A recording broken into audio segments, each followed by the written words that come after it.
Party నాయకులు కార్యకర్తలు కలిసి ఉత్సాహంగా పనిచేసేందుకు ప్రశిక్షణ వర్గ తరగతులు ప్రేరణగా నిలుస్తాయని బీజేపీ రాష్ట్ర అధ్యక్షుడు పీవీఎన్ మాధవ్ అన్నారు. రాజమహేంద్రవరంలోని రివర్ బే ఫంక్షన్ హాల్లో గోదావరి జోన్ ప్రశిక్షణ వర్గ తరగతులు గురువారం నిర్వహించారు. 6 జిల్లాలకు చెందిన మండల అధ్యక్షులు, ప్రధాన కార్యదర్శులు హాజరయ్యారు. ఈ కార్యక్రమానికి అధ్యక్షత వహించిన ఆయన మాట్లాడుతూ పార్టీ చరిత్ర, వికాసం వంటి అంశాలు ప్రశిక్షణ తరగతుల్లో వివరించామన్నారు. మండల అధ్యక్షులు రాబోయే కాలంలో పార్టీ భూమిక ఏమి ఉండాలో కొత్త ఆలోచనలతో ముందుకు సాగాలని సూచించారు. రాష్ట్రంలో వాడవాడలా బీజేపీ జెండా ఎగరాలని పిలుపునిచ్చారు. కేంద్ర ఉక్కు, భారీ పరిశ్రమల శాఖల సహాయ మంత్రి భూపతిరాజు శ్రీనివాసవర్మ మాట్లాడుతూ ప్రశిక్షణ తరగతులకు సుదీర్ఘ చరిత్ర ఉందని పేర్కొన్నారు. వీటి వల్ల నిబద్దత, న్యాయకత్వ పటిమ పెరుగుతాయన్నారు. కేంద్రంలో అధికారంలో ఉన్న శక్తివంతమైన రాజకీయ పార్టీకి మండల అధ్యక్షులుగా పనిచేస్తున్నామనే విషయం గుర్తుపెట్టుకోవాలన్నారు. బీజేపీ 2 సీట్ల నుంచి 300కు పైగా సీట్లు సాధించే స్థాయికి ఎదిగిందన్నారు. రాష్ట్రంలో కూటమి పార్టీలతో సమన్వయం చేసుకుంటూ స్థానిక అంశాల ఆధారంగా పనిచేయాలని సూచించారు. రాజమహేంద్రవరం ఎంపీ దగ్గుబాటి పురంధేశ్వరి, ఎమ్మెల్సీ సోము వీర్రాజు, రాష్ట్ర సంఘటన సహా కార్యదర్శి మధుకర్, బీజేపీ జిల్లా అధ్యక్షుడు పిక్కి నాగేంద్ర, రాష్ట్ర ప్రధాన కార్యదర్శి లక్ష్మీ ప్రసన్న, ఉపాధ్యక్షులు నిర్మలా కిషోర్, కార్యదర్శులు బొమ్మల దత్తు, ఆదిలక్ష్మి, రాష్ట్ర సీనియర్ నాయకుడు వేటుకూరి సూర్యనారాయణరాజు తదితరులు పాల్గొన్నారు. విశాఖ ఉక్కు కర్మాగారంపై కేంద్ర ప్రభుత్వం చిత్తశుద్దితో ఉందని శ్రీనివాస్ వర్మ స్పష్టం చేశారు. 11,500 కోట్ల ప్యాకేజీ ప్రకటించడమే దీనికి నిదర్శనమన్నారు. గురువారం రాజమహేంద్రవరంలో నిర్వహించిన కార్యక్రమంలో ఆయన పాల్గొని మాట్లాడారు.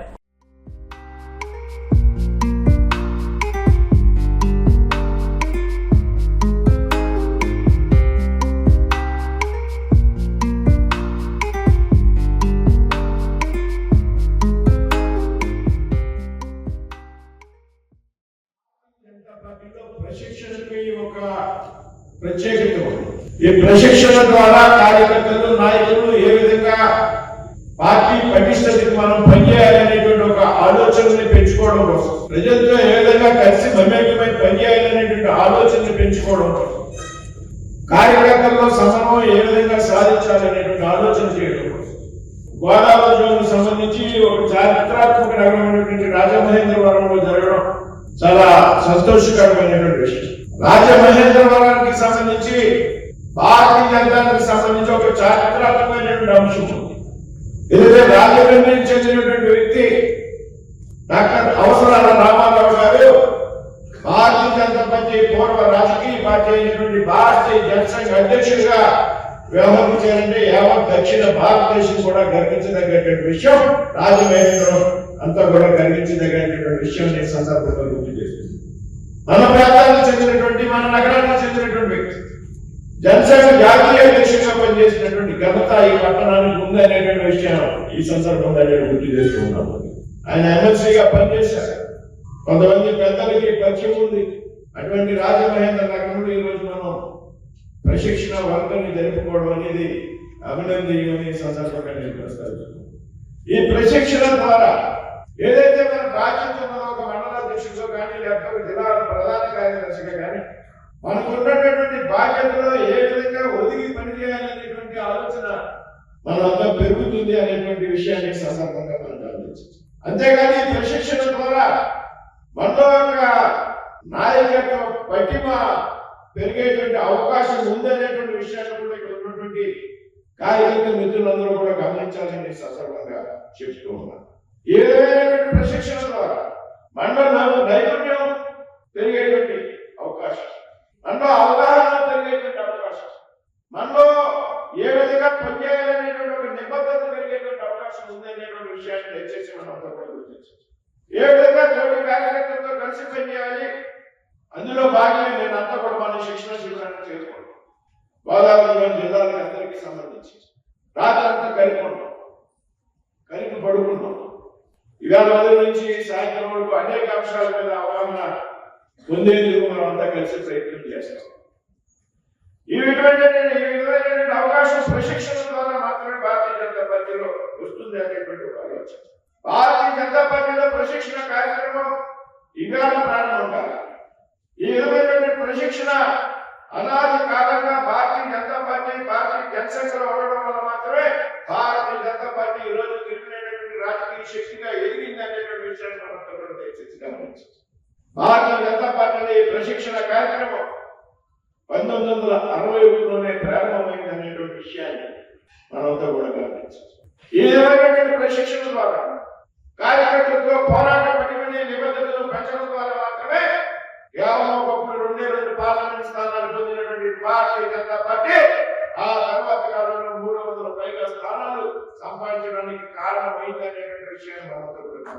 కార్యకర్త ఏ విధంగా పనిచేయాలి, కష్ట సమయంలో కార్యకర్త ఏ విధంగా పనిచేయాలి అనేటువంటి విషయాలు ఇటువంటి ప్రశిక్షణ ద్వారా తెలుసుకునేటువంటి అవకాశం ఉంది అనేటువంటి విషయాన్ని సందర్భంగా ప్రస్తావిస్తున్నాను. ఇవాళ భారతీయ జనతా పార్టీ ప్రపంచంలోనే అతిపెద్ద రాజకీయ పార్టీ.